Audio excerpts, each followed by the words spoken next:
Bueno, es lo que vamos a programar. Bueno, vamos a ver. Para el día de hoy habíamos comentado que es lo que viene siendo, bueno, osteoporosis ya está por terminar, ¿verdad? Después, escoliosis, y habíamos puesto otro tema, ¿no se acuerdan cuál? Hernia de disco. Hernia de disco. Hernia de disco. Bueno, entonces, sí, aquí la tengo. 17 de noviembre, escoliosis, hernia de disco. ¿De acuerdo? Entonces, y incluso a ver si comenzamos con quemaduras. Yo lo había puesto para el 17, quemaduras. Y entonces, ya para el viernes sería lesiones deportivas. Lesiones deportivas, pie plano,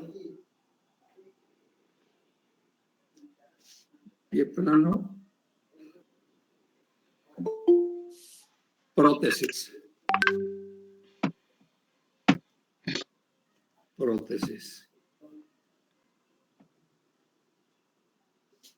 Entonces, lesiones deportivas, pie plano, prótesis. ¿De acuerdo? Pero vamos a ir viendo. Sí, yo pienso que si hacemos todo eso ya, o sea, vamos a ir bien. ¿De acuerdo? Bueno, entonces seguimos con osteoporosis. Adelante. Adelante. Bueno, vamos a comenzar. ¿Sí se escucha bien? Y adelante. Bueno, vamos a seguir con el diagnóstico. Hay que saber que hay que tratar de hacer un diagnóstico precoz de la osteoporosis, especialmente antes de que se produzcan las fracturas óseas. Vamos a comenzar como en todo con la historia clínica, pues es el primer paso. En primer lugar, deben de recogerse los factores de riesgo que pueden afectar a la masa ósea para procurar modificar los que son modificables, como por ejemplo tenemos a la alimentación, ya sea una ingesta inadecuada de vitamina D o de calcio, también la actividad física, el alcohol y el tabaco en caso de que se consuma, también el consumo de ciertos medicamentos como pueden ser glucocorticoides, heparina y anticonvulsivantes.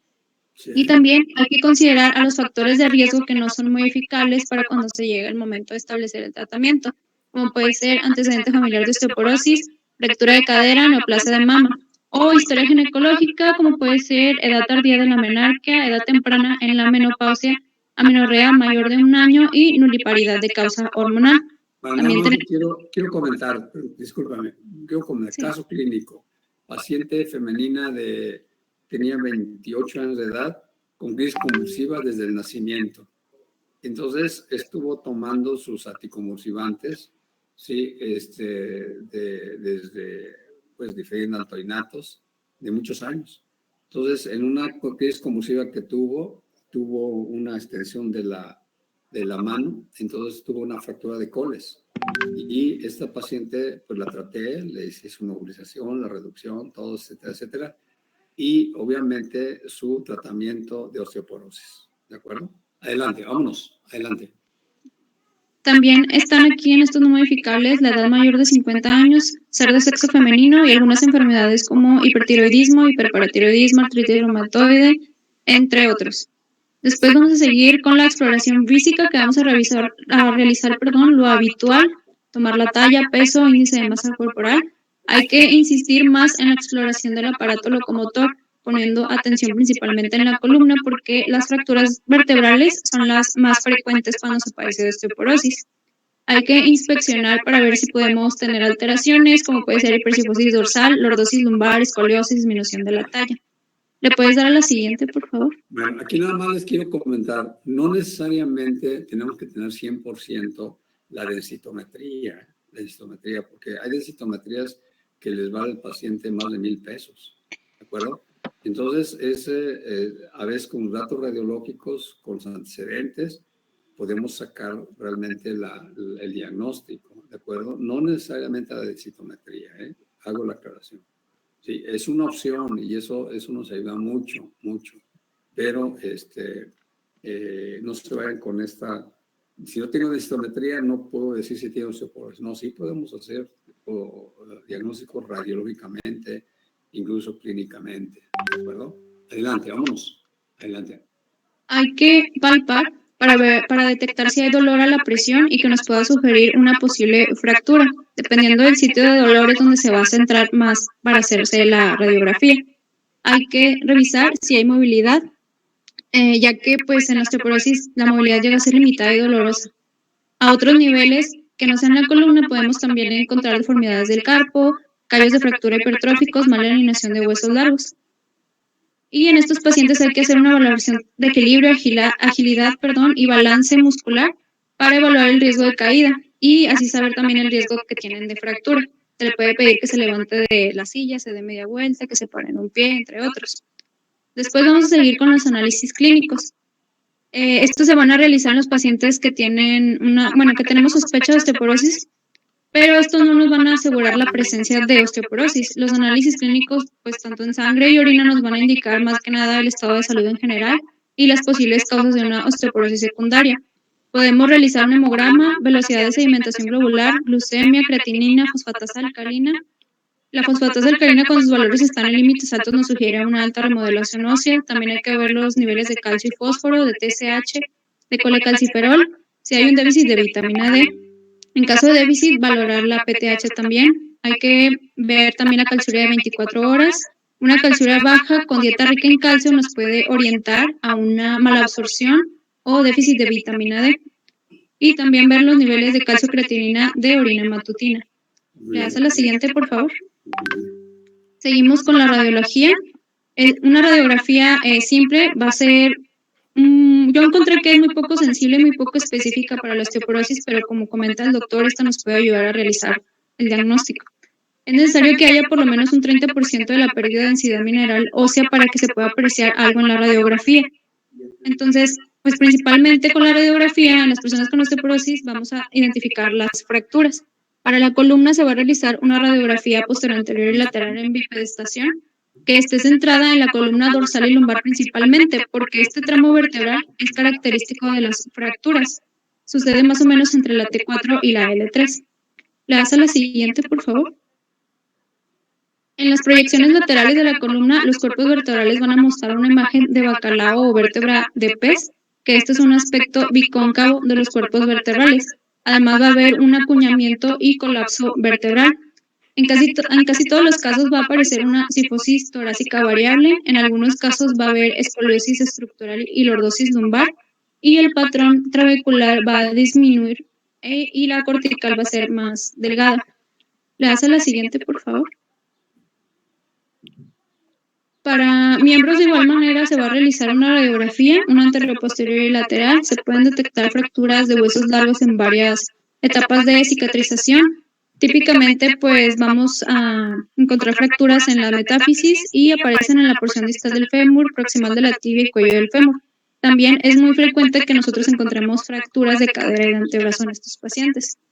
Se puede observar además un encorvamiento de algunos huesos largos. Y en radiografía de cráneo todo se muestra normal y no hay huesos wormianos notables. ¿Le das a la siguiente, por favor? Muy bien. Seguimos con la densitometría ósea, que también yo había encontrado que con este se da pues el diagnóstico de certeza de la osteoporosis. Esta evaluación nos va a permitir cuantificar el tejido óseo para poder utilizarlo como criterio diagnóstico. Y esta está indicada más que nada en mujeres menopáusicas con algún factor de riesgo como historia familiar de osteoporosis, amenorrea prolongada, que sea mayor de 1 año, en edad fértil, menopausia precoz, menor de 45 años, etc. Mujeres mayores de 65 años, hombres de 70 años o mayores que tengan un antecedente de fractura por fragilidad después de los 45 años, un tratamiento prolongado, ya sea con corticosteroides, que haya sido o que sea más de 6 meses, con antiepilépticos también, litio y existencia de patologías que afectan el metabolismo óseo. También con sospecha radiológica de osteoporosis y cualquier persona que esté en tratamiento para la osteoporosis para así poder monitorizar el efecto del mismo tratamiento. Una vez que se realiza esta densitometría, las cifras se van a trasladar a una gráfica estadística. Se tiene que... Pásate eso, por favor. Pásate. Okay. Adelante.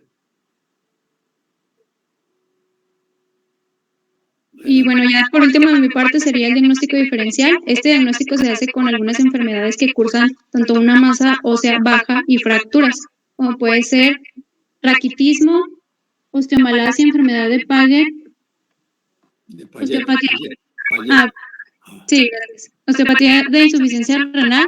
Al día de proteínas, deben de haber buenos hábitos dietéticos, elevando el consumo de fibra, reduciendo el aporte de grasas, aumentando los lácteos, siendo estos pues componentes principales en la dieta.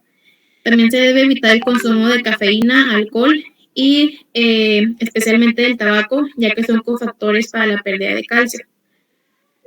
También se debe de llevar a cabo un ejercicio físico diario moderado, ya que esto se relaciona con una disminución del peso corporal, evita la obesidad, mejora el perfil lipídico, la diabetes y además va a provocar un aumento en la masa muscular. Y esto pues ayuda a que los pacientes tengan una mejor agilidad corporal. Aquí los ejercicios aeróbicos, los de carga y los de resistencia, son eficaces sobre la densidad mineral ósea de columna, así como también pues el caminar puede ser un buen ejercicio físico. En cuanto a los riesgos potenciales de caída, estos se deben de eliminar una vez al mes vía oral o 3 miligramos cada 3 meses vía intravenosa. Y el raloxifeno, 60 miligramos al día vía oral. Ahora, el pronóstico. Aquí el pronóstico empeora con la edad. Se dice que es bueno cuando se lleva a cabo una detección oportuna en pacientes que tienen menos de 70 años y no tienen alguna otra enfermedad asociada. Pero se dice que es reservado cuando el paciente presenta una enfermedad metabólica asociada y tiene más de 70 años de edad. Y más aparte, pues presenta una fractura de cadera. Los pacientes con osteoporosis tienen una tasa de mortalidad aumentada debido a la mayor probabilidad de que se produzcan fracturas. Las fracturas de cadera pues, van a ocasionar una disminución de la movilidad y provocar complicaciones como la trombosis venosa profunda, el tromboembolismo pulmonar y la neumonía. Aquí la tasa de mortalidad a los 6 meses después de producirse una fractura de cadera va a ser de 13,5%. Las fracturas vertebrales... Discúlpame, no olviden la embolia grasa, no olviden, embolia grasa, complicaciones. Adelante. Bueno, y siguiendo, las fracturas vertebrales tienen un menor impacto sobre la mortalidad, pero pueden dar lugar a deformidades y ocasionar un dolor crónico en el paciente. Las fracturas vertebrales múltiples pueden conducir a una grave lordosis y una cifosis de la columna vertebral, y el aumento de la presión sobre los órganos internos pues pueden llegar a disminuir la capacidad respiratoria. Entonces, las fracturas osteoporóticas se van a asociar pues en general con una disminución de la calidad de vida. No olviden que también unas complicaciones son las escaras. Escaras. Yo he visto pacientes con escaras, incluso les aplican, en caso clínico, les aplican miel en la escara y he encontrado hormigas ahí, pobrecillas. Bueno, el paciente, ¿no? Las hormigas felices porque están comiendo miel. Entonces, todos esos cuadros los he vivido, ¿eh? ¿De acuerdo? Adelante, vámonos. Ahora vamos a pasar a las complicaciones. Pues el desarrollo de fracturas es la principal consecuencia de la osteoporosis debido pues a la disminución de la masa ósea. Se ha estimado que hasta el 90% de las fracturas, tanto de columna como de cadera, son atribuibles a la osteoporosis. Aquí las fracturas de cadera en el primer año se asocian con una elevada mortalidad de los 8 al 36%. En caso de fracturas vertebrales, se asocian con dolor, discapacidad, deformidad, que puede pues limitar la actividad, así como también la mortalidad. Las fracturas costales múltiples pues pueden provocar una enfermedad pulmonar restrictiva y las fracturas lumbares pues pueden alterar la anatomía abdominal, favoreciendo el desarrollo tanto de estreñimiento, dolor, distensión abdominal, etc. Las fracturas del tercio distal del antebrazo y de mano son pues menos incapacitantes, pero pues pueden interferir con actividades de la vida diaria, así como las fracturas vertebrales o de cadera. Las fracturas pueden también causar problemas psicosociales, especialmente la depresión y la pérdida de la autoestima, ya que los pacientes tienen un dolor crónico, limitaciones físicas, cambios estéticos y cambios en el estilo de vida. Muy bien, sí, prácticamente. No olviden, las fracturas de costilla nos pueden dar hemotórax, hemoneumotórax. Ya lo habíamos dicho en fractura de tórax. Adelante. Ahora, por último, vamos a hablar del tratamiento. Este es un poco extenso, que se tiene una gran pues, disponibilidad. Aquí los pacientes con osteoporosis deben de tener una evaluación integral y los médicos deben tratar de erradicar los factores de riesgo detectados en los pacientes, para posteriormente pues investigar los factores que proporcionan las caídas, como por ejemplo el uso de benzodiazepinas, la ingestión de alcohol o el uso de anteojos bifocales, así como la arquitectura pues del domicilio o externos que puedan propiciar caídas. Existen diversas opciones farmacológicas para el tratamiento de osteoporosis. Van a incluir a fármacos que tienen una actividad antirresortiva, una modulación selectiva de los receptores estrogénicos, también fármacos anabólicos u osteoformadores y fármacos con acción mixta. En cuestión a los bifosfonatos, estos son los fármacos que más se prescriben y son considerados de primera línea en el tratamiento de osteoporosis. Estos, los que más se usan es el alendronato, el risedronato y ivandronato. Empezando con el alendronato, este es para prevenir la pérdida ósea, incrementar la densidad mineral ósea. La dosis es de 10 miligramos al día a 70 miligramos semanal, vía oral. El alendronato con colecalciferol, este es más que nada en mujeres posmenopáusicas que no están recibiendo suplementos de vitamina D. La dosis va a ser de 70 miligramos con 5.600 unidades internacionales semanalmente, igual vía oral. En cuanto al risedronato, este pues va a incrementar la densidad mineral ósea de la columna vertebral con una dosis diaria de 5 miligramos al día o una dosis semanal de 35 miligramos. El ivandronato, este crea un incremento de igual manera en lo que es la densidad mineral ósea. Se utiliza una dosis de 2.5 miligramos al día o 150 miligramos al mes, igual vía oral. Después pasamos al ácido solendrónico, que este es un bifosfonato de igual manera, pero de aplicación intravenosa, que este sumado con el uso de calcio y vitamina D, pues va a aumentar la densidad mineral ósea del cuello femoral y va a reducir hasta en un 70% las fracturas vertebrales. Aquí la dosis recomendada es de 5 miligramos vía intravenosa, diluidos en una solución salina o glucosada para pasar en un lapso de 15 minutos. Esto es pues anualmente. Después seguimos con el naloxifeno, que este se utiliza 60 miligramos al día, igual tabletas vía oral. Pertenece al grupo de los medicamentos no hormonales, denominados moduladores selectivos del receptor estrogénico. Y ahora pasamos al denosumab, sí, que se utiliza una dosis de 60 miligramos vía subcutánea cada 6 meses. Este es un inhibidor del factor de necrosis tumoral, es un anticuerpo monoclonal y está indicado en mujeres posmenopáusicas que son intolerantes a los bifosfonatos. Y el teriparatide, que son 20 microgramos vía subcutánea al día, que es un tratamiento en personas con un riesgo alto. Este va a ser un análogo de la hormona paratiroidea humana y pues va a estar formado por la porción activa de esta hormona. Bueno, y ya por último... Sí, adelante. Sí, adelante. Ok, por último tenemos a la tibolona, que se utiliza en una dosis de 2,5 miligramos al día. A la misma hora, esta se puede ingerir ya sea con agua o consumo. Este va a ser un esteroide sintético con propiedades tanto estrogénicas, androgénicas y progestágenas. Y la calcitonina, que pues va a ser una hormona endógena que va a ser secretada por las células C parafoliculares de la glándula tiroides. Esta puede administrarse en forma subcutánea, intramuscular e inhalada, y se recomienda una dosis de 200 unidades internacionales al día. Y por último, ahora sí, el ralenilato de estroncio. Este tiene un efecto mixto, tanto anabólico como antirresortivo, y se utiliza una dosis de 2 gramos al día por un lapso de 3 años, que pues va a disminuir hasta en un 40% el riesgo de fracturas vertebrales en lo que son las mujeres posmenopáusicas. Pues como vemos, pues el tratamiento puede ser muy amplio, entonces se va a decidir cuál es el tratamiento más óptimo dependiendo de las condiciones del paciente. Bueno, nada más comentando. Muy bien, excelente. Y ya sería todo. La calcitonina, nada más quiero comentar que es un medicamento que ayuda al control de lo que viene siendo los osteoclastos. O sea, los osteoclastos disminuyen su actividad, ¿sí? ¿De acuerdo? Vaya preparando escoliosis, por favor. Entonces, realmente ya como ustedes ven, es una gran gama de tratamientos y además, de alguna manera, esta es una enfermedad sistémica, ya lo dijimos, es una enfermedad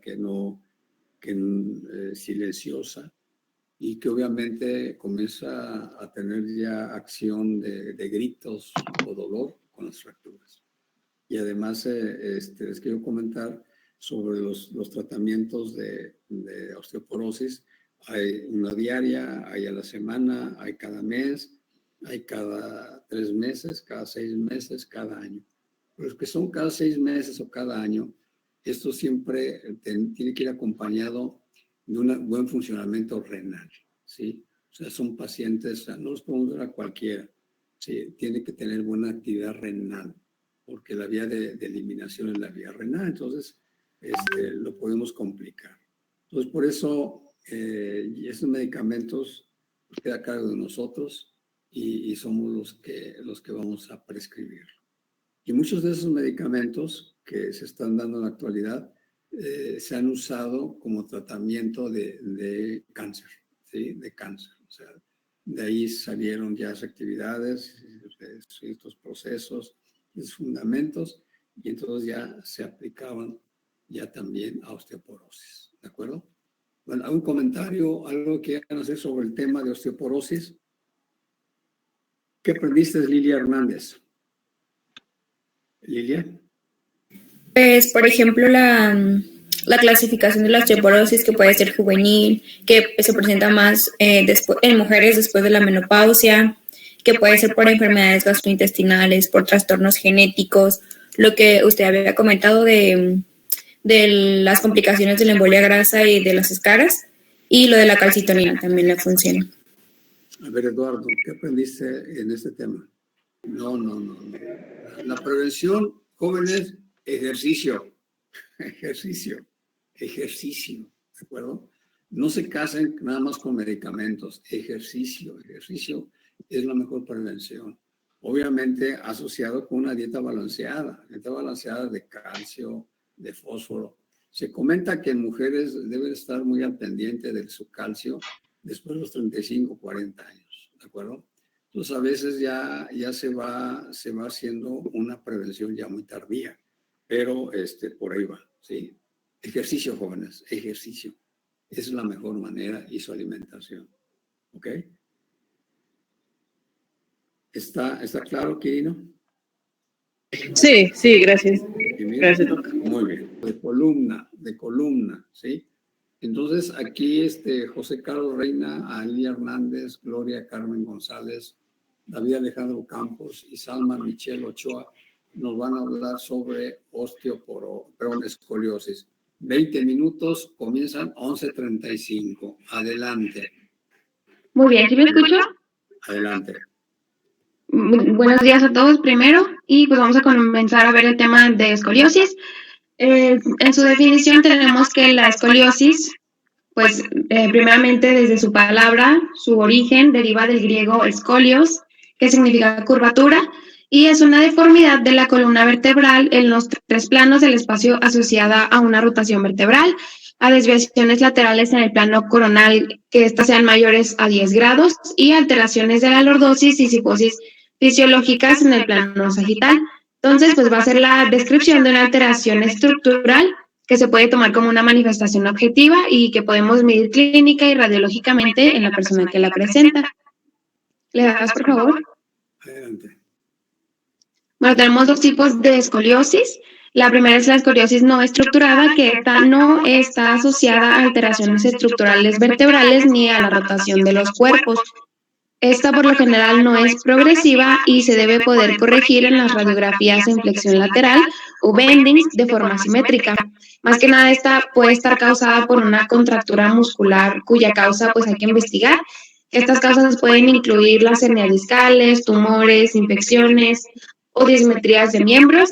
Y a este tipo de escoliosis también se le puede denominar como escoliosis móvil o escoliosis flexible, ya que como no está asociada a una afección como tanto de la columna vertebral, puede desaparecer pues cuando la causa original se corrige. Permítame, Y el otro, permítame, sí es importante eso, estructuras no estructuradas. Las no estructuradas, por ejemplo, un abdomen agudo. Un abdomen agudo que puede estar en gatillo y una escoliosis. Por ejemplo, una lumbalgia nos puede dar una escoliosis.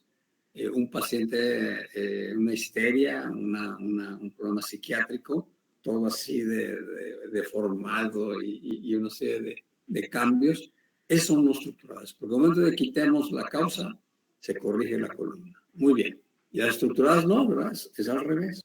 Adelante. sí, Adelante. las estructuradas, como ya lo hice, es ya asociada a una alteración de elementos de la columna, elementos intrínsecos como las vértebras, los discos y los ligamentos, y elementos extrínsecos como músculos, costillas o vísceras. Y pues ahí, como podemos ver en la imagen, que es una escoliosis infantil, podemos apreciar un poco la rotación de los cuerpos vertebrales, lo cual nos podría indicar pues la escoliosis de tipo estructurada, porque ya hay una alteración. ¿Le das, por favor? Así, simple y sencillamente. La estructurada no la podemos modificar.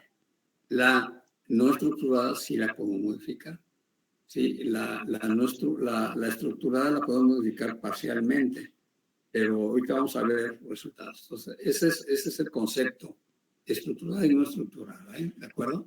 Muy bien, adelante. Sí, y hay ciertos términos que debemos de conocer y que vamos a ver viendo.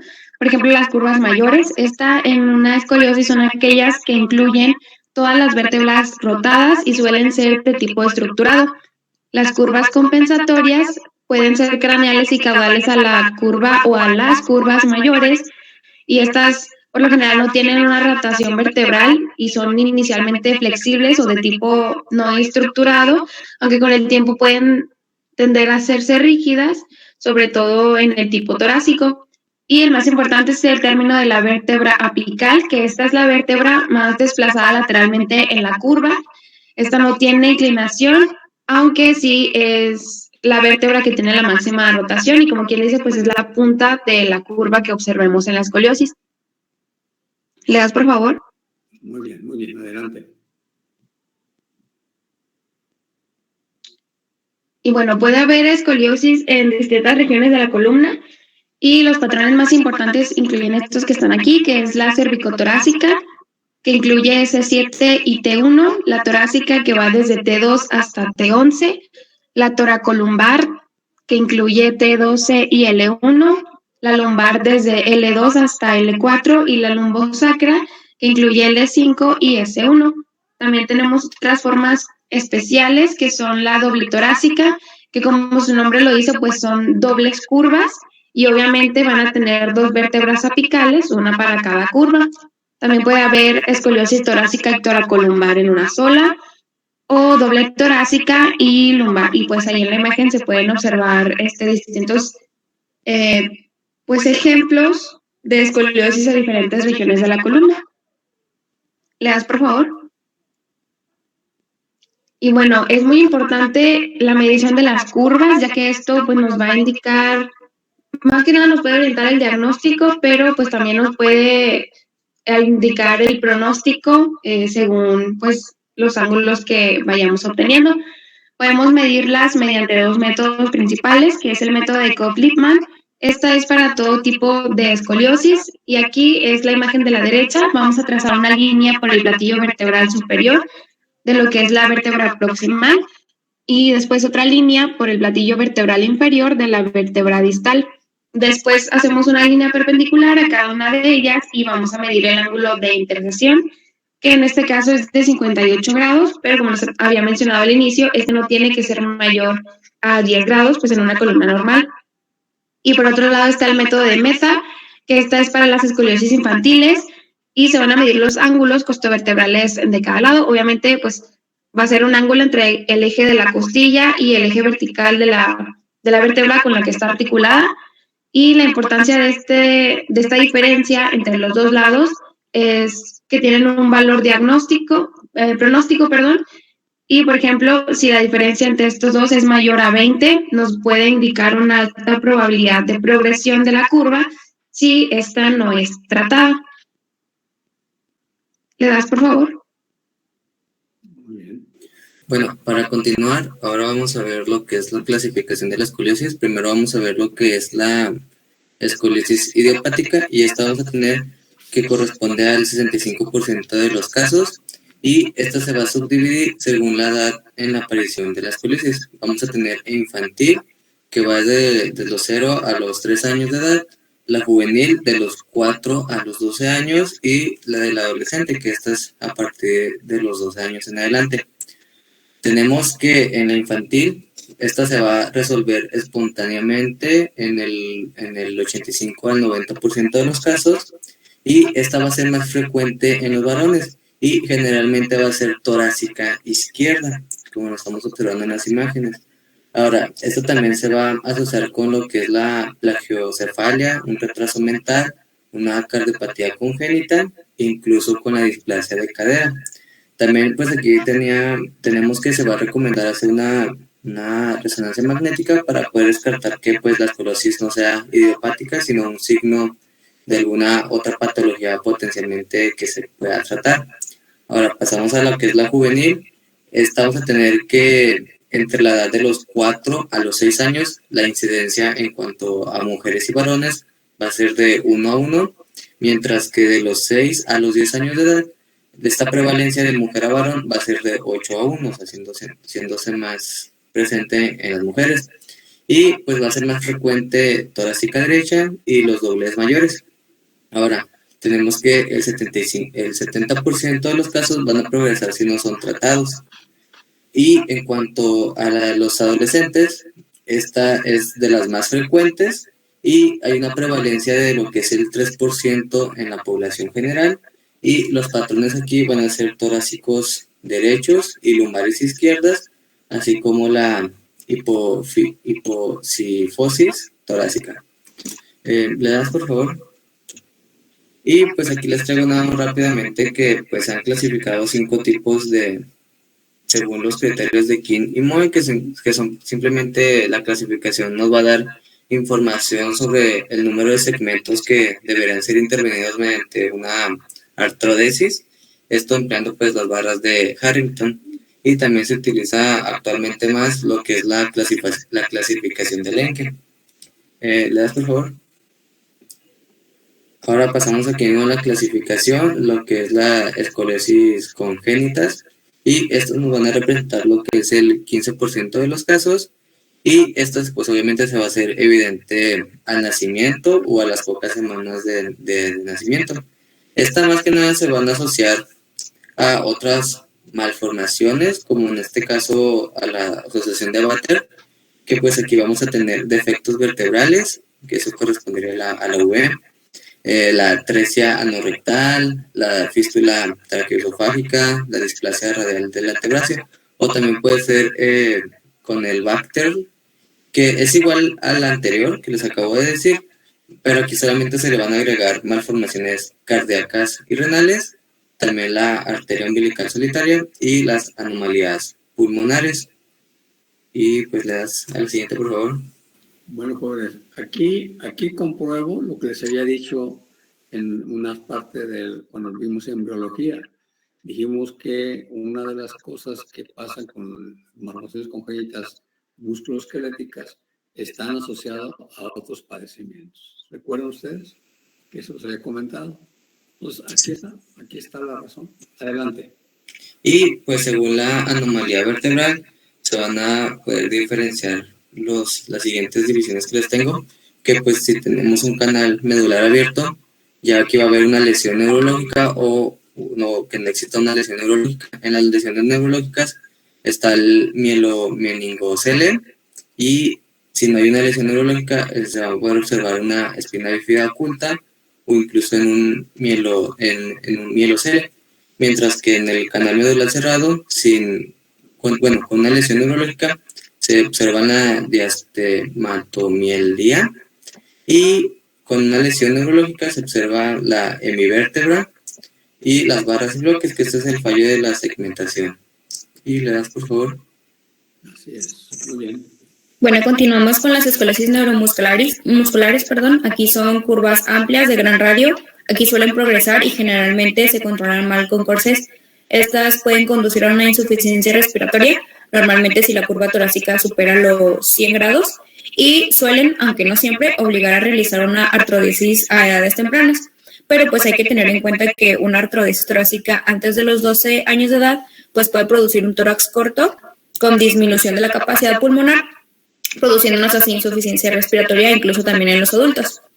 Aquí generalmente requieren instrumentaciones largas que van desde T2 hasta L5 e incluso pueden incluir lo que es el sacro y o pelvis. ¿Le das, por favor? Bueno, como les comentaba aquí, las curvas suelen ser agresivas en su progresión y requieren de manejo precoz. Aquí las curvas lumbares se extienden frecuentemente hasta la pelvis y el desnivel pélvico resultante requiere con frecuencia incorporarla a lo que es la fijación. Estas son curvas que acompañan enfermedades neuromusculares estacionarias o evolutivas, como puede ser parálisis cerebral, atrofia espinal, distrofia muscular, entre otras. ¿Le puedes dar, por favor? También tenemos las esclerosis neuropáticas. Esta puede ser por trastornos en la neurona motora superior. Como ejemplos que pueden causar estos trastornos son la parálisis cerebral infantil, degeneraciones espinocerebelosas como el ataque de Friedreich, que es la imagen que está arriba. También hay trastornos en la neurona motora inferior, causados por poliomielitis o por síndromes como el de Werning-Hoffmann. Y también las miopáticas, que como ejemplos tenemos las distrofias musculares, como por ejemplo la de Duchenne, que ahí tenemos una imagen, o artrogriposis, hipotonía congénita o miotonía distrófica también nos pueden causar estas miopatías que van a causar esclerosis neuropáticas. ¿Le das, por favor? Bien. También tenemos la neurofibromatosis, que estas pueden producir curvas especialmente agresivas y progresivas y generalmente son cifoesqueléticas y cortas. También son de evolución rápida, lo que obliga a realizar funciones precoces. Y ahí tenemos algunas imágenes. ¿Le das, por favor? Y también tenemos otras causas, como por ejemplo alteraciones mesenquimales, como por ejemplo en el síndrome de Marfan, que ahí tenemos una imagen, es la imagen superior. Síndrome de Ehlers-Danlos y el artritis reumatoide también pueden cursar con escoliosis. Traumáticas, por ejemplo, en fracturas o estocondrodistrofias, como por ejemplo las mucopolisacaridosis, las displasias espondiloepificiarias, que ahí tenemos una imagen en la parte inferior, e incluso tumores también nos pueden causar escoliosis. ¿Le das, por favor? Muy bien, yo voy a continuar.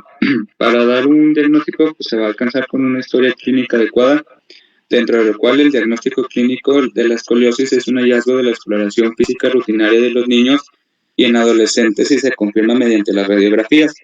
En la anamnesis vamos a tener la recopilación de datos importantes como puede ser la edad del paciente, el momento que se descubrió por primera vez la escoliosis, así como los antecedentes médicos de interés. Es importante descartar posibles dismetrías de los miembros inferiores, que esto van a tener una significancia clínica. ¿Le podemos dar, por favor? En los hallazgos radiológicos podemos encontrar que el rol fundamental de la radiografía de la columna es la identificación y cuantificación de las deformidades de la columna vertebral en los planos ya sea coronales y sagiitales, y pues, los dos factores principales que van a permitir predecir el riesgo de la progresión de la escoliosis vamos a encontrar que es mediante la severidad de la curva y el potencial de crecimiento esquelético. Ambos van a ser factores evaluables que vamos a encontrar en una radiografía simple. Para cuantificar correctamente podemos encontrar estos dos puntos que son las vértebras de ambos extremos de la curva, que estos se van a denominar vértebras proximal y distal o las vértebras terminales. De modo que se van a elegir de manera que entre ellas van a formar el ángulo mayor posible y va a corresponder a aquellas que tienen una mayor inclinación hacia el lado cóncavo de la escoliosis. El ápex de la curva escoliótica va a corresponder al punto con mayor desplazamiento lateral desde el eje central de la columna. Como ya nos lo comentaron previamente, se debe considerar una curvatura mayor de 10 grados en el plano coronal correspondiente a una escoliosis. Los valores menores se van a denominar posición escoliótica y podemos dividirlo en tres importantes que van a ser los leves, moderadas y severas. En las leves encontramos aquellas curvaturas menores de 20 grados, las moderadas aquellas que son de 20 hasta 40 grados y las severas van a ser las curvas mayores a 50 grados. ¿Podemos dar, por favor? En la radiografía podemos encontrar varios puntos importantes o parámetros de utilidad que se van a describir. De izquierda a derecha les voy a estar presentando y les voy a decir qué es lo que estamos observando. Encontramos en primera instancia la línea vertical centro-sacra que va a atravesar el punto medio del platillo superior de S1 en sentido vertical y va a ser paralela al borde lateral de la radiografía frontal. En el segundo podemos encontrar la línea vertical o también denominada plomada. Esta se va a trazar la radiografía frontal y lateral desde el centro del cuerpo vertebral de C7 hacia caudal. Va a ser paralela al borde lateral de la radiografía y esto va a tener una utilidad debido a que va a permitir una mejor identificación del ápex de la curvatura. De la misma manera podemos encontrar el balance espinal, que este se va a referir al equilibrio biomecánico de la columna vertebral. En general, pues debería ser neutro, tanto en un plano sagital como en un plano coronal. Y esto es relevante debido a que los pacientes con esta exploración vamos a encontrar cuáles van a ser candidatos a una cirugía. En la última, que es la tercera, el balance espinal coronal, podemos encontrarlo si va a ser evaluado mediante la proyección frontal y está denominada por la distancia ya sea horizontal entre la línea vertical y la línea vertical centrosacra. ¿Podemos dar, por favor? De la misma manera, de izquierda a derecha voy a estar platicando en cada uno de ellos. Vamos a ver la traslación de la vértebra apical de una curva escoliótica, que es la distancia horizontal en el plano coronal entre el centro de la vértebra apical y el eje de la columna. La traslación va a ser positiva si la vértebra apical va a estar dado o girada hacia la derecha y va a ser una negativa si está girada hacia la izquierda. De la misma manera, como nos lo platicó nuestro compañero, podemos encontrar el ángulo costovertebral de meta. Este va a ser de valor pronóstico debido a que nos va a permitir evaluar la progresión de la escoliosis en los niños, muestra la relación entre la vértebra apical de la columna escoliótica dorsal y la cabeza de la costilla de la radiografía frontal. Y podemos encontrar también una evaluación de la rotación de los cuerpos vertebrales que se han demostrado utilidad en la clínica para predecir ya sea la corrección, descompensación y progresión de la curvatura escoliótica. El método de Koch lo podemos encontrar en la última imagen, que vamos a dividir el ancho de la vértebra en sextos. ¿Qué quiere decir de esto? Vamos a tener una línea media y vamos a tener 3 líneas hacia el lado derecho y hacia el lado izquierdo. Se va a relacionar con la apófisis espinosa con el centro del cuerpo vertebral. Se va a considerar la rotación positiva si la apófisis espinosa va a estar rotada hacia la concavidad, que es lo habitual. Va a ser negativa si está desplazada hacia el otro lado, que es la convexidad. En caso de tener una rotación positiva, los valores se van a denominar desde una cruz hasta 3 cruces, dependiendo de en qué eje está esta rotación. Por ejemplo, en esta imagen podemos tener una de 3 cruces positiva. Se puede agregar un último, que es el cuarto, si está por fuera de las líneas divisorias del borde vertebral. El otro, pues, es el método de Nashimov, que va a estar relacionado con el pedículo, con el centro del cuerpo vertebral, y se va a clasificar en este modo la rotación vertebral en 4 grados, que les presento aquí en esta tabla que está abajo, pero por el tiempo. Fernanda Ortiz Aguilar, ¿qué aprendiste en el tema de escoliosis?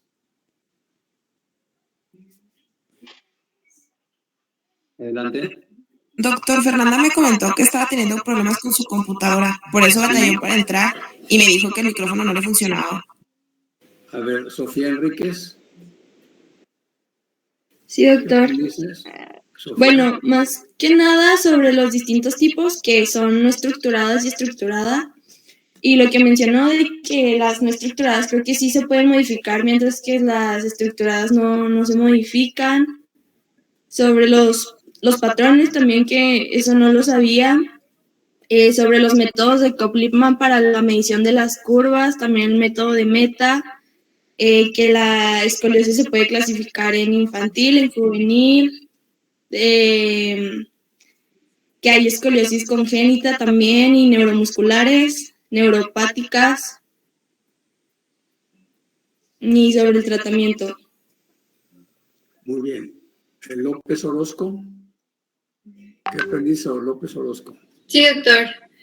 Pues igual de las diferentes clasificaciones, igual de que infantil, juvenil y pues en adolescentes, cada una pues va a tener diferente tratamiento. Igual pues va a haber tratamiento conservador con lo de los chalecos y todo eso. Y pues en qué casos realizar pues el tratamiento quirúrgico.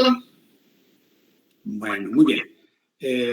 Pues felicidades también al grupo porque pues se adaptó a los tiempos y eso está bien. El siguiente tema es quemaduras. Quemaduras. Es un tema que va a presentar Alvaro Álvarez Cecilia, Lisbeth Borrego Morales, Areli Cerón Lizárraga, Alexia Galaviz Rocha, Fernanda Peña Estana. Jóvenes, quemaduras es un padecimiento que realmente es, pues puede ser no grave, ¿verdad? Unas quemaduras cuando se van de vacaciones a Mazatlán, ¿verdad? O sea, por quemaduras por exposición al sol, o quemaduras graves de situaciones muy difíciles. Yo les puedo decir que tuve la gran experiencia de las quemaduras. Claro, ustedes no habían nacido. En 1983, pero sí, si de alguna manera ustedes tienen la idea de alguien que les dé la historia de la medicina, pues en 1982 se presentó un gran problema, que es el famoso San Juanico.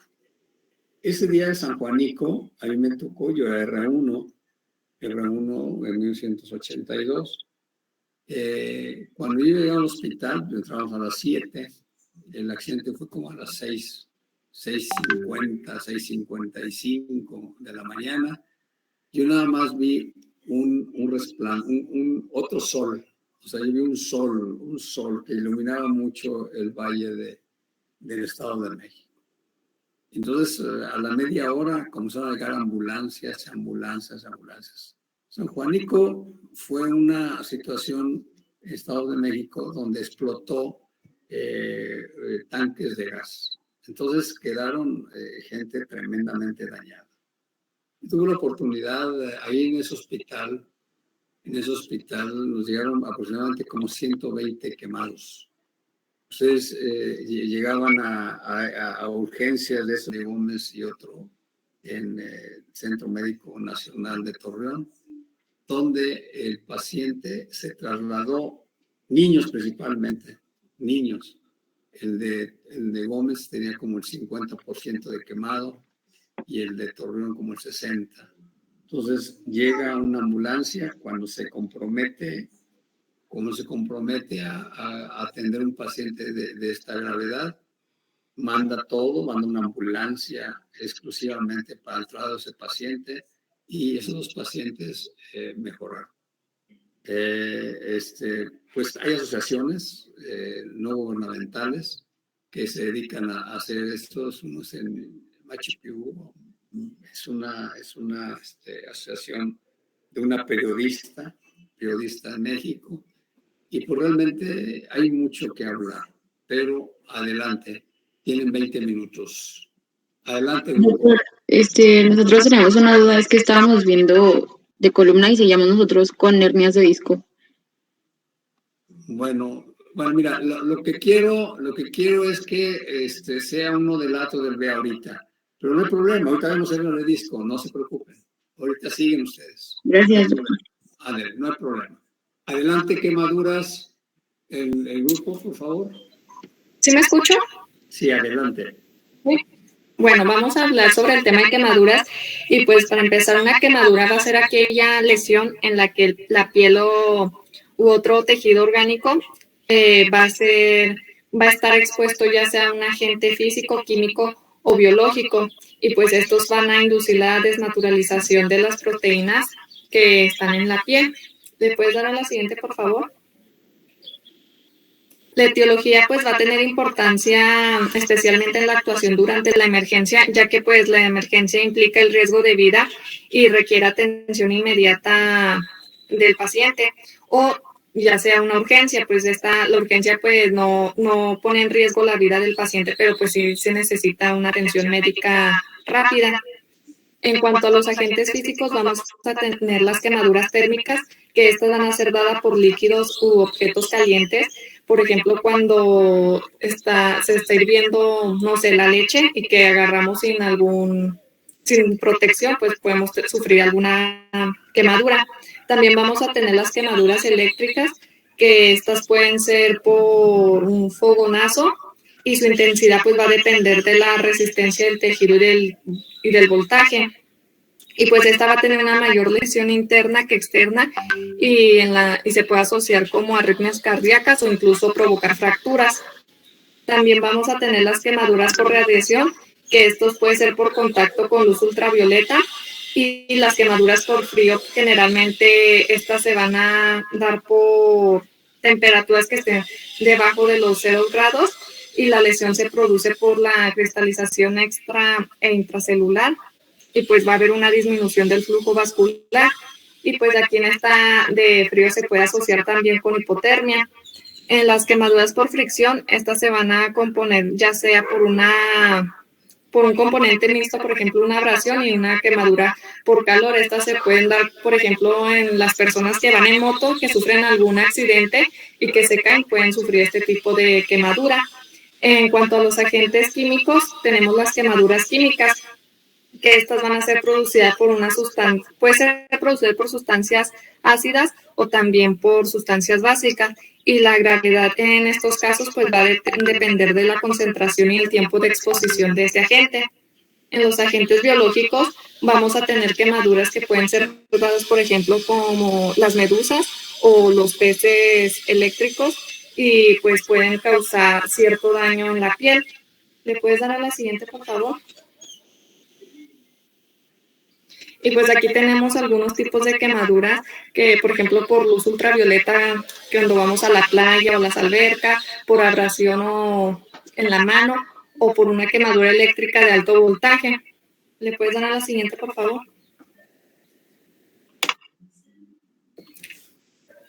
Y pues aquí tenemos un caso de una persona de sexo femenino, la cual sufrió quemaduras con ácido sulfúrico, pero pues gracias a la cirugía pues plástica, pudo ir recuperando cierta forma de su rostro y aquí se pueden ver la evolución de las lesiones. ¿Le puedes dar a la siguiente, por favor?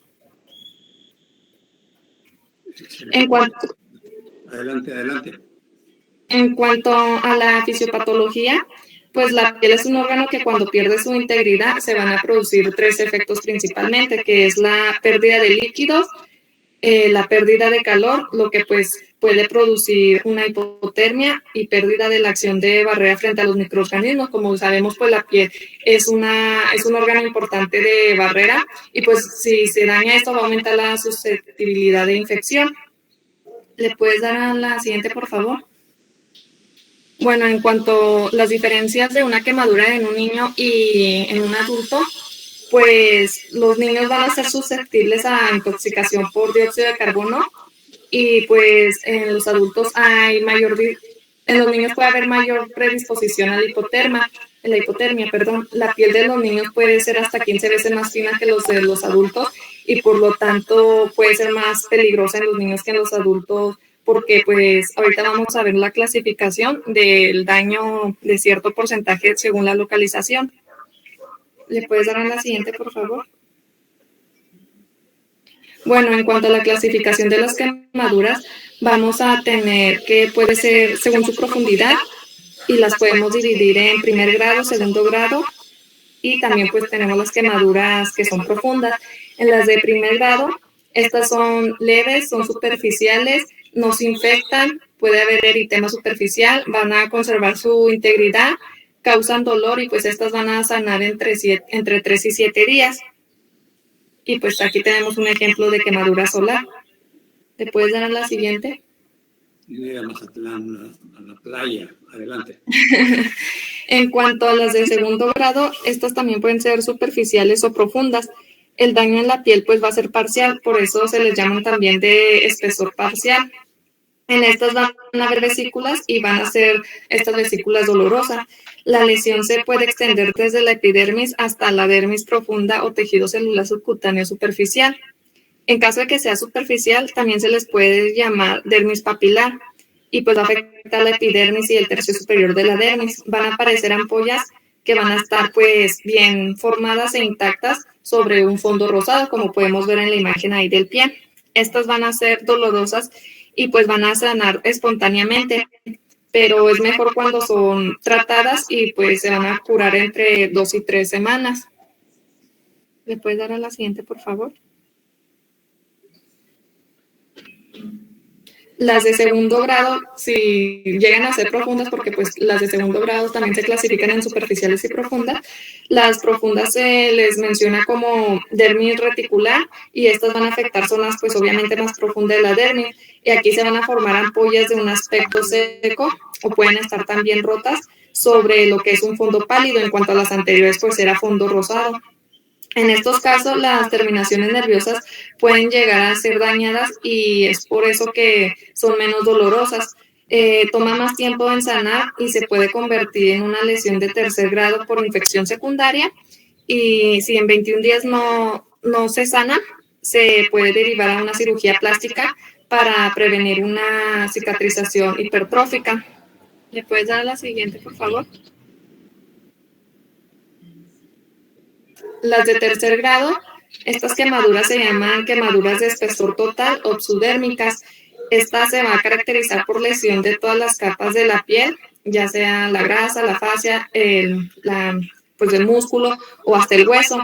Y la zona afectada puede verse en forma de escara calcinada de color negro o blanquecina, como se ve ahí en la imagen del pie.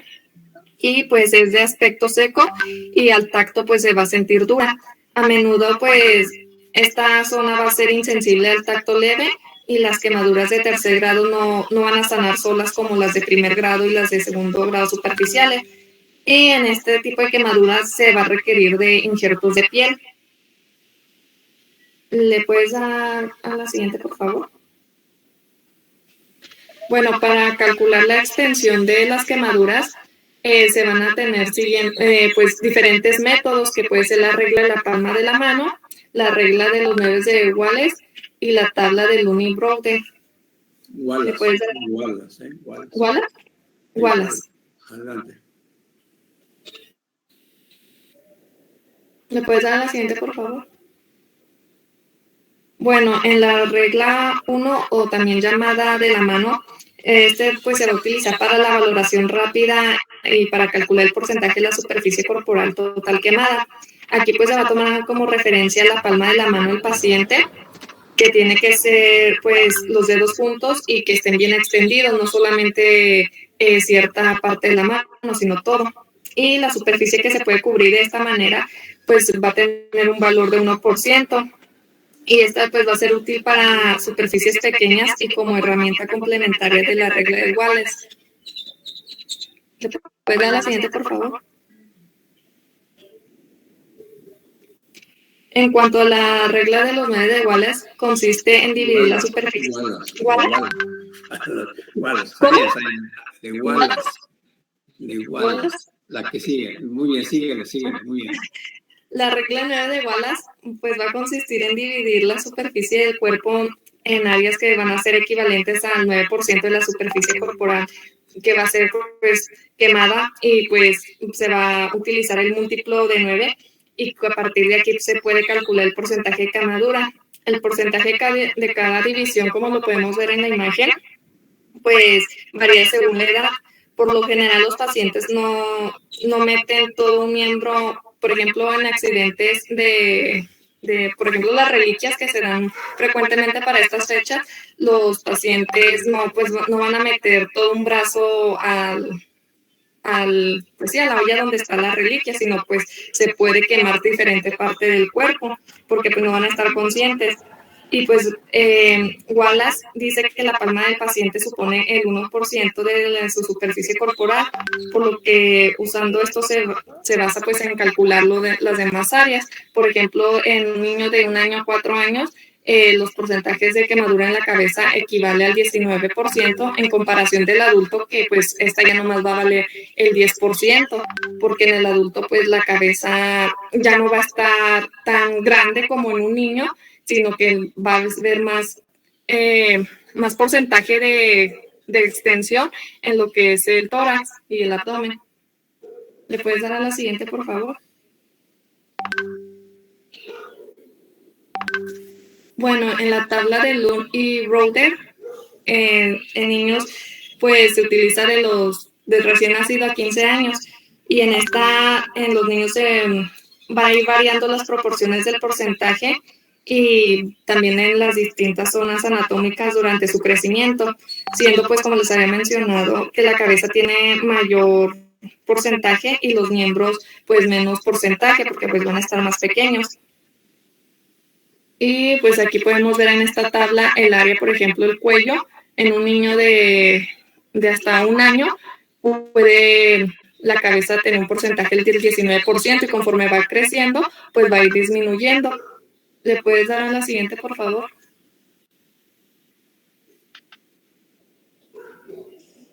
Y en cuanto a la derivación, esta se calcula que solo un 5% de las quemaduras van a tener una derivación en un centro hospitalario, y se debe de determinar la extensión y el grado de profundidad, así como la localización de la quemadura, porque según la localización pues es también el tratamiento. Y pues aquí podemos ver en esta tabla 4, los criterios de la derivación. Por ejemplo, en las leves puede ser pues manejo ambulatorio, no es algo tan grave, pero por ejemplo en las quemaduras graves y críticas puede llegar a tener el paciente puede llegar hasta a cuidados intensivos, y pues aquí es recomendable que el paciente llegue a un centro especializado en quemaduras. Y es todo de mi parte.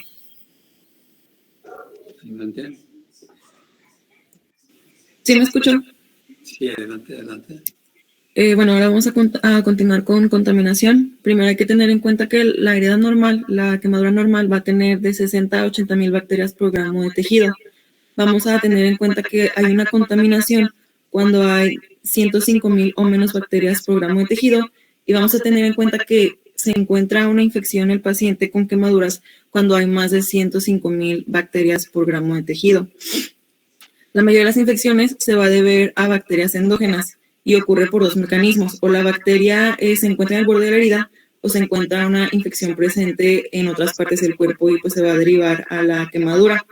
Algo muy importante que hay que tomar en cuenta es la inmunosupresión, en dado caso de que el paciente la tenga, ya que es directamente proporcional al riesgo de desarrollar complicaciones infecciosas. Claro que pues a todo esto hay que tomar en cuenta la extensión de la quemadura. También cuando no se hace excisión de la escara, se agrava una infección que ya se encuentra presente en el paciente y se produce una invasión de bacterias a tejidos viables. ¿Se cambió la diapositiva? Sí. Ok.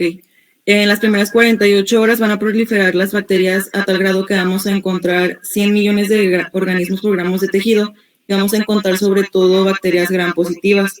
A los 5 días van a aparecer bacterias gram negativas, sobre todo pseudomonas, aunque también se pueden encontrar algunos enterococos. Estas pseudomonas tienen una gran capacidad de invasión y con facilidad pasan a través de la escara, lo que va a producir una diseminación sistémica. Por el contrario, los estafilococos, los gram positivos, van a permanecer superficiales y se van a encontrar localizados. Cuando el número de bacterias es de 109,000 por gramo de tejido, estas van a rodear y ocluir los vasos, lo que va a agravar el problema y va a traer como consecuencia una necrosis, y también se va a profundizar la lesión. Para conocer el número y el nombre de las bacterias que están causando una infección en la quemadura que estamos nosotros tratando con el paciente, se optan por 2 pruebas de laboratorio muy eficaces. Es el cultivo corriente y la biopsia de tejido. El cultivo corriente nos va a arrojar resultados del 56% polibacteriano y 40% monobacteriano. En el caso de la biopsia de tejido, su resultado es 87% monobacteriano y 13% polibacteriano. Como pues lo podemos notar, la biopsia de tejido es más específica en cuanto al microorganismo que está afectando la infección, del que se debe la infección, la quemadura. Para diferenciar entre colonización e infección invasiva es necesaria esta misma, la biopsia de tejido. Y si hay una colonización de 105,000 o menos, no se usa una terapia parental con antibióticos. En el caso de una infección por hongos, estos van a producir invasión sistémica, pero generalmente permanecen localizados. Los signos que evidencian una infección por hongos son los que se encuentran en la diapositiva, que es conversión de lesión de espesor parcial a espesor total, color café negruzco local o generalizado en las heridas, una separación rápida de la escara, también cuando hay coloración hemorrágica debajo de la escara o alguna pigmentación verde en grasa subcutánea. También cuando hay lesiones rojas o negras en la piel sana, también se puede encontrar diseminación centrífuga de edema con centro necrótico. Ahora les voy a hablar sobre la antibioticoterapia profiláctica. Pero primero hay que tomar en cuenta que si no se protegen las heridas con agentes antimicrobianos, las bacterias proliferan. Es por eso que se da esta antibiótico-terapia profiláctica. Solamente que esta se le va a dar a los pacientes que van a ser sometidos a una intervención quirúrgica. Esto para prevenir pues alguna infección contra bacterias que se pueden liberar en el torrente sanguíneo desde las lesiones. También en pacientes que van a ser sometidos a excisión, a desbridamiento e injertos. Estos deben de recibir profilaxis para bacterias gram positivas y gram negativas. Se recomienda usar cefalosporinas 1 hora antes de la operación y 2 dosis después de cuando termina la operación. También los pacientes con quemaduras muy extensas o muy profundas deben recibir antibioticoterapia razonada, como la vancomicina y la amikacina. También pues hay que tomar en cuenta que algunos microorganismos causantes de infección endémica varían en diferentes centros de quemados y cada uno debe tener un estudio propio. Por el contrario, los pacientes con quemaduras pequeñas, recientes y que se encuentran limpias no requieren esta antibioticoterapia profiláctica. La proliferación de bacterias hacia adentro y la penetración de estas se retarda con el uso de agentes tópicos antibacterianos como lo es la sulfadiamicina de plata. Estos agentes tópicos antimicrobianos no esterilizan la herida, pero deben de estar examinadas frecuentemente para buscar signos de infección. ¿Cómo vamos a ver que el paciente tiene un signo de infección? Pues cuando hay una coloración oscura, cuando hay conversión de una quemadura de espesor parcial a espesor total, cuando se encuentra un color verdoso en la herida, o también de la grasa subcutánea, o cuando hay aparición de vesículas en la misma quemadura. Y pues esto es todo de mi parte.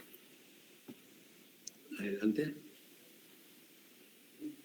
Bueno, vamos a continuar viendo algunas afectaciones que vamos a tener en los diferentes sistemas. En este caso vamos a tener el sistema vascular, que pues aquí principalmente lo que se va a afectar pues es el plasma sanguíneo, lo que viene siendo el líquido extracelular. Y aquí vamos a encontrar como tal, pues, cambios fisiológicos y anatómicos en los vasos. Nos mencionaba que en una quemadura del menos del 15% de la superficie corporal, pues, tiene un aumento de permeabilidad en los vasos y estas va a aparecer de manera localizada. Si esta quemadura es más del 30% de la permeabilidad vascular, la permeabilidad vascular va a estar aumentada de una manera generalizada, es decir, se va a presentar en todo el organismo. Y si presentamos una quemadura del 40% de la superficie corporal, pues el paciente pierde aproximadamente el 25% del volumen plasmático y puede alcanzar hasta el 50%. Esto puede presentarse, lo del 50%, pues 5 horas después de haberse presentado la lesión, pero todo esto comienza 30 minutos después de iniciada la lesión. Y también vamos a ver una inversión en el gradiente osmótico. Esto por lo que les mencionaba del líquido extracelular, ya que pues va a tener como tal pues proteínas plasmáticas como la albúmina, que esta pues se encarga de mantener como tal la presión osmótica. Y también aquí pues nos mencionaba que sí va a tener pues reacciones inflamatorias y esto nos puede atraer pues, lo que es un edema severo, vasodilatación, una actividad osmótica extravascular, aumento de la permeabilidad, como ahorita se lo mencionaba. Y también íbamos a tener lo que son microtrombos, que pues en los vasos no iba a permitir pues una adecuada alimentación y tampoco reparación de estos. ¿Puedes darle la siguiente? Fíjese bien, esto es la base de la fisiopatología. Es la base de la fisiopatología. La que sigue. Adelante. Y luego tenemos los problemas renales, que aquí pues principalmente se menciona pues la insuficiencia renal. Esta puede ocurrir como consecuencia de un problema generalizado, cuando ya se tiene pues un deterioro avanzado o hasta cuando se alcanza ya casi la muerte, como parte de una falla orgánica multisistémica o cuando hay una lesión renal por un shock. Y pues esto es debido a una inadecuada resucitación. Ahorita, por ejemplo, como les mencionaba del vascular, por ejemplo, aquí cuando se quiere pues hacer una resucitación, lo que era, se podían exacerbar pues los signos cuando se le adquiere al paciente pues los líquidos coloides. Esto exacerbaba aún más en los problemas vasculares pues que se presentaran de mayor, lo que les mencioné.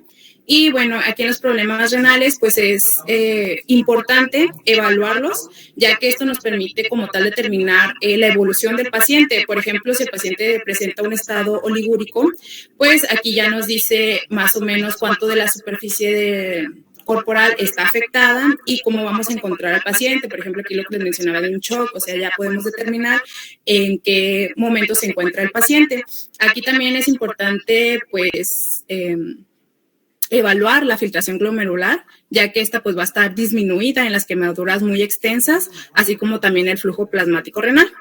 Y también se nos mencionaba que era importante pues evaluar lo que era el nitrógeno ureico, la creatinina, el sodio en la orina, el volumen de orina y la osmolaridad urinaria, que esto igual nos permite determinar en qué fases, ahorita que se los voy a comentar, se encuentra el paciente y cuánta es la afectación que está teniendo. ¿Puedes darle la siguiente? Muy bien. También tenemos, ahí está. También tenemos los problemas pulmonares, que estos pues son muy importantes, ya que se mencionaban que eran la mayor causa de muerte como complicación de una quemadura, y pues estos resultan de una complicación de un daño tanto directo como por inhalación. Ya sea pues dependiendo de la extensión de la quemadura se pueden reportar pues problemas pulmonares o por el hecho de una inhalación. Aquí en los pacientes pues nosotros vamos a ver lo que es edema de las vías respiratorias, un colapso alveolar, aumento del agua extravascular pulmonar, aumento de la extravasación de proteínas. Igual como les decía, todo esto también se va a ver exacerbado por las infusiones cristaloides, así como también las elevaciones periódicas pues, de la presión en la aurícula izquierda. Y nos mencionaba también que la lesión por inhalación en pacientes quemados aumenta la mortalidad. Es decir, si una persona inhaló, la probabilidad de mortalidad aumenta hasta casi un 50%. Y pues se nos tiene la división de las lesiones por inhalaciones en 3 grupos, que son las que estamos viendo en la diapositiva. Primero tenemos la lesión por el calor, que esta es localizada y es por encima de las cuerdas vocales. Tenemos la 2, que es la etapa de lesión por los gases irritantes, y pues aquí se nos mencionan algunos, como es el monóxido de carbono, el cianuro, ácidos, aldehídos, y también tenemos el 3, que es la etapa de las partículas. Aquí pues se nos menciona que dependiendo del tamaño, por ejemplo, si son 5 micras, pues estas se eliminan mediante la nasofaringe, y cuando son menos de 5 micras, estas se van a estar depositadas pues en las vías altas y en las vías bajas. ¿Puedes darle la siguiente?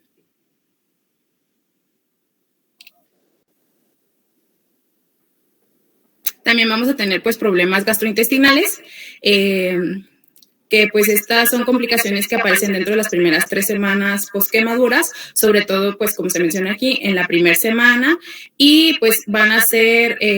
es más probable que el paciente tenga estos problemas si es mayor en la superficie corporal quemada. Y pues estas ulceraciones se van a encontrar sobre todo lo que va a ser pues en el estómago, el esófago, el yeyuno, el colon. Sobre todo mencionaba lo que era el antro. Y todo esto pues nosotros lo vamos a poder evaluar nomás pues mediante endoscopía. Clínicamente pues todos estos pacientes que desarrollan úlceras tienen algún periodo de shock, ya sea hemorrágico, cardiogénico o séptico. Y pues también puede presentarse pues transitorio. Es importante el monitoreo de estos pacientes, ya que puede haber una baja súbita del hematocrito. Esto pues porque el paciente puede estar sufriendo pues sangrado como tal. ¿Puedes dar la siguiente? Esas son las famosas úlceras de estrés, ¿eh? Son las úlceras de estrés. Adelante. Y después tenemos un resumen de algunas complicaciones de acuerdo a la etapa de evolución de la lesión. Aquí vamos a tener, pues, que todos los pacientes, pues, que estén internados pueden sufrir algunas complicaciones dependiendo, pues, de la etapa de gravedad que estén teniendo. Por ejemplo, pues, tenemos el síndrome de respuesta inflamatoria sistémica, que esta, pues, es una situación clínica que debe de tener varias características, como por ejemplo una temperatura superior a 38 grados centígrados o inferior a 36 grados centígrados. También pues el paciente debe presentar lo que es un pulso con frecuencia de más de 90 por minuto, una respiración de 20 por minuto, y en el leucograma pues se puede encontrar de más del 12.000 o menos de 4.000. En la sepsis pues esta se va a evaluar por el CIR, que es lo que ahorita les mencionaba. Esta pues se va a identificar por una infección. Vamos a tener aquí pues un cultivo positivo determinado, y después de esta pues se puede hacer severa. Aquí es cuando ya hay una sepsis con disfunción orgánica, puede haber hipoperfusión. Vamos a tener también lo que puede ser una acidosis láctica, oliguria, alteración del estado mental y pues como tal hipotensión. También podemos tener después lo que es el shock séptico, que pues se manifiesta como una hipotensión inducida por una sepsis, a pesar de que al paciente se le ha estado dando resucitación hidroelectrolítica, y además pues va a tener las anormalidades por hipoperfusión. Y por último tenemos el síndrome de la falla multisistémica, que esta pues es la presencia de una falla orgánica en el paciente, de una enfermedad pues muy aguda, en el que la homeostasis pues no puede ser mantenida sin que él tenga pues una intervención como tal. ¿Puedes darle la siguiente? Y pues también vamos a tener complicaciones. El paciente igual también puede presentar lo que es una fase hipercatabólica o séptica. Aquí pues vamos a tener problemas pulmonares, que estos son las cosas más importantes de morbimortalidad. Estos se presentan del día 2 y el día 6. Y pues aquí lo que vamos a encontrar son obstrucción de las vías respiratorias superiores, disminución de la movilidad torácica, lesión por inhalación, edema pulmonar, disfunción pulmonar inducida por anestesia y cirugía. También pues se puede desarrollar lo que es neumonía, así como fallo respiratorio y el desarrollo de lo que es el síndrome de falla respiratoria aguda. Y esto se presenta simplemente en el adulto. ¿Puedes darle el siguiente?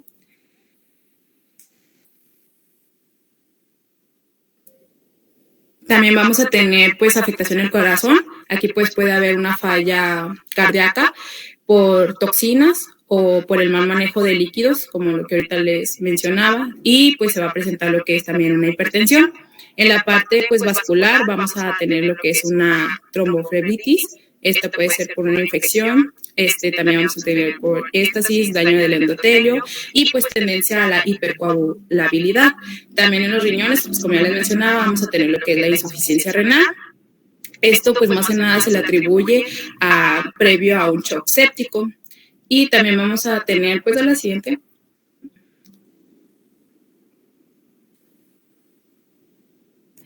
Problemas cerebrales. Aquí pues se pueden dañar lo que son las meninges. Esto puede ser una etapa inicial o incluso una etapa tardía. Este daño pues se va a presentar a consecuencia pues como tal de una sepsis y nos va a manifestar como puede ser una encefalitis o un absceso cerebral. En los gastrointestinales pues vamos a tener alteración de la flora bacteriana y esta se va a representar pues con diarrea severa.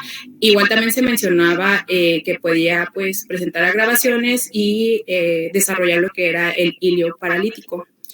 Y también vamos a tener, y se presentaba por el hecho de que había un infarto séptico del intestino como tal. También en los metabólicos pues nos mencionaba que el paciente podía desarrollar pseudodiabetes, que igual esta pues podía ser bien tratada si se resolvía en una fase temprana, y aquí igual podía llegar hasta el SIRS, que es el síndrome de respuesta inflamatoria sistémica, y pues se va a desencadenar por ya sea productos bacterianos tanto gram positivos como gram negativos.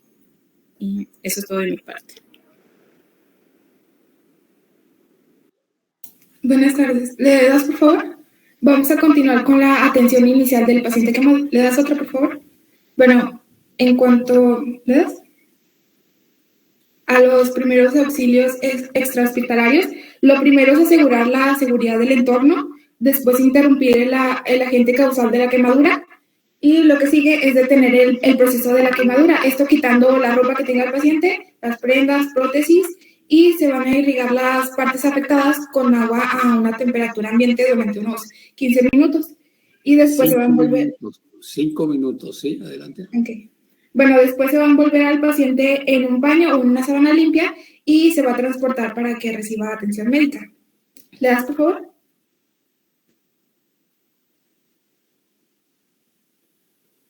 Bueno, los pacientes con quemaduras graves y moderadas pues deben recibir tratamiento hospitalario y debemos considerar que todo paciente quemado es potencialmente un paciente politraumatizado. Bueno, teniendo en cuenta que puede haber otro tipo de lesiones.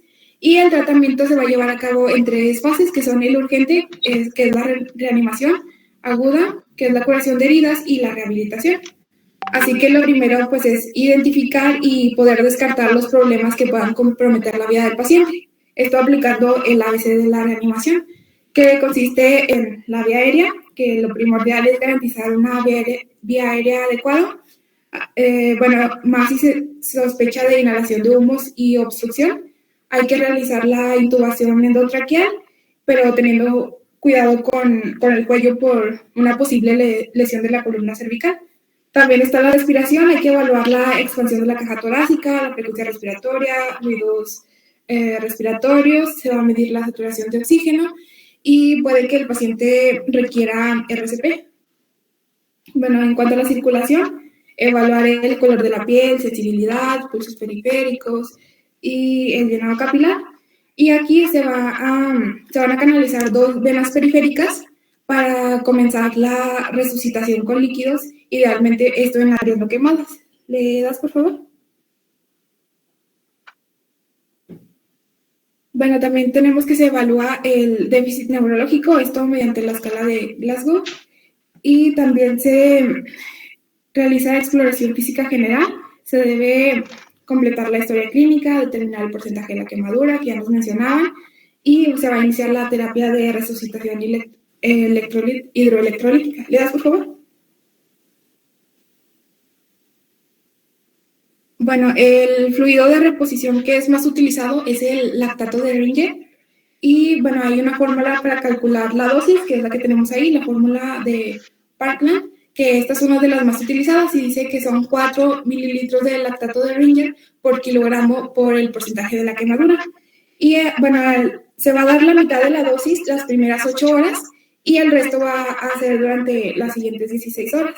Ya al siguiente día lo que se hace es dar la mitad o 1/3 de lo que se administró en el primer día, o se puede dar solución salina o una mezcla de dextrosa y suero salino.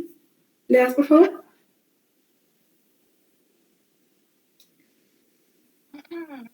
Bueno, también tenemos la analgesia, que pues se debe utilizar preferentemente la vía intravenosa, y la medicación pues más utilizada pues son los opiáceos como la morfina.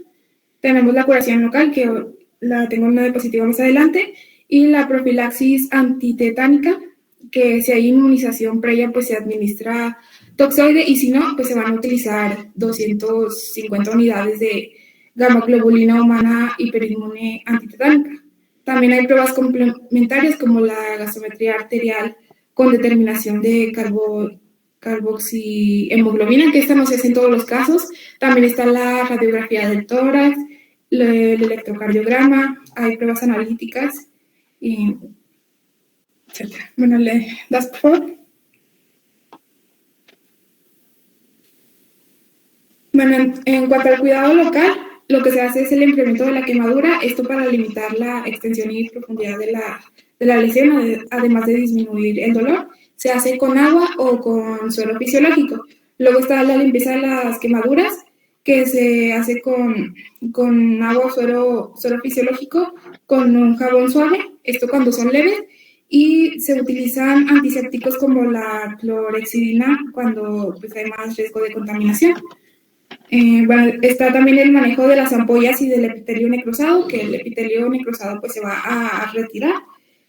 Y por último, la cobertura de las quemaduras, que por lo general pues se van a usar compresas y gasas sobre apósitos y también vendajes compresivos que no estén ajustados en las extremidades.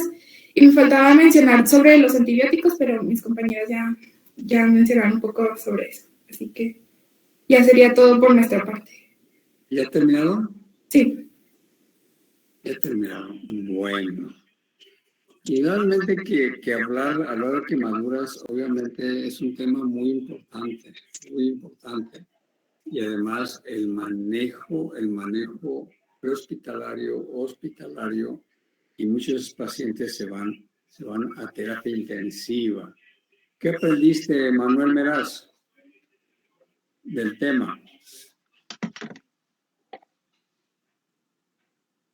¿Meraz? ¿Está por ahí? Guillermo, ¿está por ahí? Ahorita sí está, los de escoliosis, pero yo pienso que igual el internet lo sacó, o no podrá activar el micro, no sé, pero pues de que entró. Carlos Reina, ¿qué más? ¿Qué más? La termorregulación, mediante la saturación. ¿Qué más? Pues es como una barrera que controla la excreción y absorción del agua, de sales, claro, también por ejemplo de medicamentos. Claro. ¿Qué más? Y pues es como un órgano metabólico, porque hemos dicho que nos ayuda a la síntesis de la vitamina D, por ejemplo. Sí, claro, nos influye. ¿Qué más? La barrera defensiva, que nos protege de agresiones mecánicas, físicas, químicas. Así es. Bueno, miren, les voy a ir adelantando. Ahorita ahora sí, en el disco, hasta donde lleguemos. Y les voy a dar la programación de cómo van a quedar. Fíjense bien. Pie plano el día 19. Halus valgus el día 19. ¿Sí? El día 19. Y prótesis el día 19. Artroscopía y lesiones deportivas el día 24. Con eso terminamos la exposición de los temas. ¿De acuerdo? Entonces, para que vayan planeando las posiciones. Vamos, adelante. De disco, Karen, Michelle, Astrid, Laura y Ángel. Vámonos, adelante. Hasta donde avancemos. Bueno, pues vamos a empezar a ver lo que es la hernia de disco, y como definición vamos a encontrar que una hernia de disco va a ser la protrusión o salida del contenido discal dentro del canal raquídeo o del agujero de conjunción, y su aparición suele ser consecuencia de la pérdida de la elasticidad que caracteriza al disco intervertebral. Existen diversas patologías o traumatismos, e incluso el propio envejecimiento puede hacer que los discos pierdan esta elasticidad, pudiendo fragmentarse, y pues el disco afectado se va a desplazar de su ubicación habitual, pudiendo comprimir estructuras nerviosas y así pues llegar a generar sintomatología. Le puedes dar así como... Felicitar al grupo de quemaduras, que presentó quemaduras. Muy bien, adelante. Bueno, en cuanto a la etiología y los principales factores de riesgo, vamos a tener que van a ser los siguientes. Primero tenemos lo que es la degeneración del disco intervertebral y del ligamento longitudinal debido a lo que es la deshidratación, lo que se puede traducir en una pérdida de la altura del disco. Esta degeneración va íntimamente ligada al proceso del envejecimiento, y luego encontramos también los microtraumatismos repetidos, a los que pueden llegar a unirse movimientos repetitivos de flexión y de extensión del tronco. Esto cuando se están cargando pesos muy grandes, y también los movimientos rotacionales continuados en el tiempo. Está también el peso y el volumen corporal excesivo, especialmente si coexiste con un abdomen voluminoso, lo que va a acentuar la curva lordótica lumbar. Esto produce una excesiva presión en la parte posterior de las vértebras, Y pues también encontramos otros factores de tipo pasivo, entre los que se van a incluir facetas articulares, ligamentos y el tono de la musculatura. ¿Le das a la siguiente, por favor?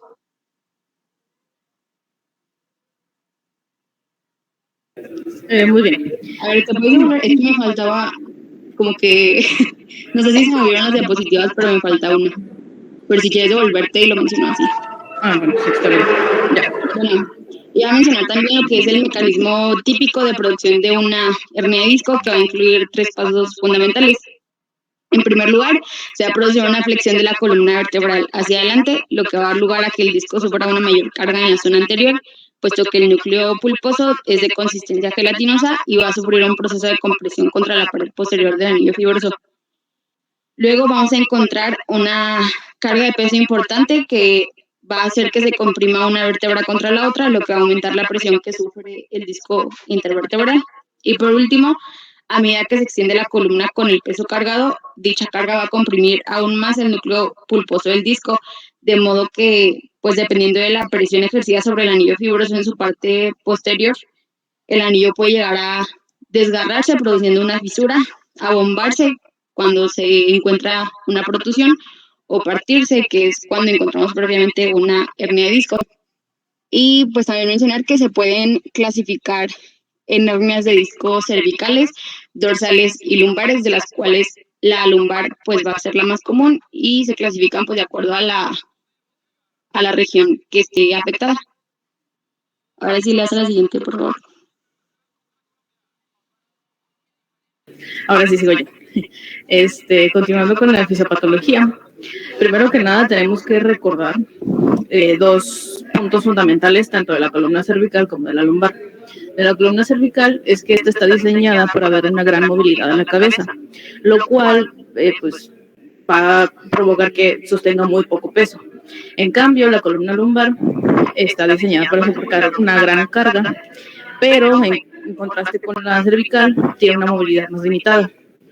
Por esto mismo, la columna cervical es más frecuente la afectación espondilótica, o también llamada generativa, mientras que la lumbar es más frecuente la aparición clínica de cuadros de hernia discal aguda por sobreesfuerzo, que es lo que pues vamos a ver nosotros bien. Empezando con los mecanismos típicos de producción de una hernia, vamos a verlo primero la cervical y luego la lumbar. Las cervicales cada vez son más comunes en estos tiempos por la posición sentada que tenemos ahorita, o también llamado sedentarismo, porque estamos inclinados ligeramente hacia el frente y con la cabeza flexionada pues hacia abajo, viendo hacia abajo. Y suceden más este tipo de hernias porque hacemos un esfuerzo inhabitual a la columna. Esto puede ser por ejercicio o incluso estar sentados y hacer un movimiento espontáneo rápido. Todo esto va a ocasionar fisuras o roturas microscópicas que si se repiten por muchas veces, va a romper las capas del anillo fibroso, que aquí se ve. Esto también se va a llamar cervicalgia aguda, lo cual es el dolor en el cuello que de repente te dan y luego se quitan con medicamentos o se quitan solos al cambiar de posición en el cuello. Ahora, si vamos al mecanismo típico de una producción de una hernia de disco lumbar, aquí van a ser 3 tiempos, como mencionó mi compañera Karen, pero aquí les voy a explicar a más profundidad. El primer tiempo es la flexión del tronco. Aquí, al flexionarse hacia abajo, el tronco, el espacio discal, se va a abrir hacia atrás, como aquí viene. La vértebra se hace hacia adelante o se inclina hacia adelante, mientras que el disco se va a hacer para atrás. Aquí en el segundo tiempo, va a haber el aumento de la carga al coger un objeto. Aquí como se ve, aquí se ve el primer tiempo, pero ya en el segundo tiempo el núcleo pulposo, que se va hacia atrás, puede ser atrapado aquí en los límites posteriores de los cuerpos vertebrales. Se va a atrapar aquí y esto se ve perfectamente con este monito, que es cuando levantas algo con la espalda derecha y con las piernas derechas también, rectas, por así decirlo. Y en el tercer tiempo, aquí va a ser cuando enderezas el tronco manteniendo la carga. Aquí el material discal es pinzado, como aquí se ve, y va a ser expulsado rompiendo el resto de las fibras que estaban medio íntegras o incluso completamente íntegras del anillo fibroso, y va a salir completamente o un pedazo. Aquí se ve también, se ve mejor, aquí está el disco haciendo presión sobre la médula espinal y la raíz del nervio, que eso es lo que pues genera dolor o la sintomatología común que conocemos.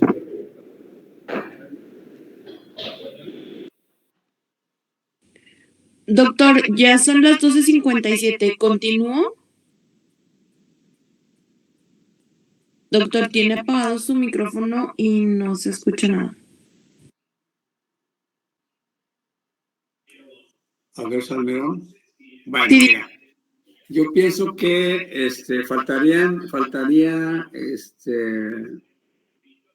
de hecho, Michelle, Astrid y Ángel, ¿verdad? Sí. Ángel Cueto. Bueno, miren, hay tiempo, lo vamos a dejar para las siguientes, o sea, está programado que todos van a participar, ¿eh? No se preocupen. Entonces, la segunda parte de lo que es el de disco les correspondería para pasado mañana. Entonces, lo que les falta, 10, 15 minutos, y para pasado mañana vamos a continuar con prótesis, vamos a continuar con pie plano y halus valgus. Y como le había dicho, para el día 24, que es el último miércoles, lesiones deportivas y artroscopía. Entonces, así es como se planea y realmente lo vamos a hacer de esa manera, ¿de acuerdo? ¿Alguna pregunta, algo que quieran comentar? Doctor, perdón, yo no le acabo de escuchar, es que se trabó. ¿Mañana vamos a seguir exponiendo nosotros? No, el viernes. El viernes.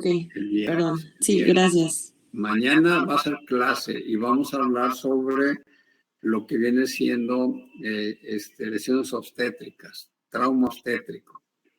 Y nada más una pregunta a Diana. ¿Está Diana ahí o no puedo entrar? Ya pude, doctor. A ver, Diana, Guillermo, que son los jefes del grupo, ¿les han mandado a ustedes el trabajo de plexo braquial? Sí, mis compañeros ya lo subieron a una carpeta. Ya, o sea, todos completos. Sí, doctor. ¿Ninguno faltó? ¿Guillermo? Sí, doctor, también me lo mandaron. ¿Todos? Sí, ya los pusimos en un documento. Y a ver, bueno, pues vamos a hacer un análisis mañana de plexo braquial, ¿eh? Entonces, seguimos con el programa y va a ser lesiones obstétricas, plexo braquial. Y vamos bien, o sea, realmente vamos bien en relación al programa de todo lo planeado. ¿De acuerdo? ¿Alguna pregunta? Doctor, una pregunta. A ver, ¿qué va a exponer, qué número de equipo o qué equipos van a exponer cada cosa cada tema el viernes? El viernes. El 4B va a seguir con hernia de disco para terminar hernia de disco. ¿De acuerdo? El 3A, pie plano. El 5A, halus valgus. ¿De acuerdo? Y el 2B, prótesis. Muy bien, gracias, doctor. ¿Sí? ¿Alguna pregunta más? ¿No? Bueno, pues los felicito porque realmente hicimos una jornada muy, muy productiva de temas, que muchos de estos temas o muchos conceptos ya los hemos visto, por eso nada más es repasar. Entonces, por favor, nos vemos mañana. Mañana los bendiga y a la hora que nos corresponde. ¿De acuerdo? Hasta mañana. Y el viernes va a ser de 11 a 1. El viernes va a ser de 11 a 1. ¿De acuerdo?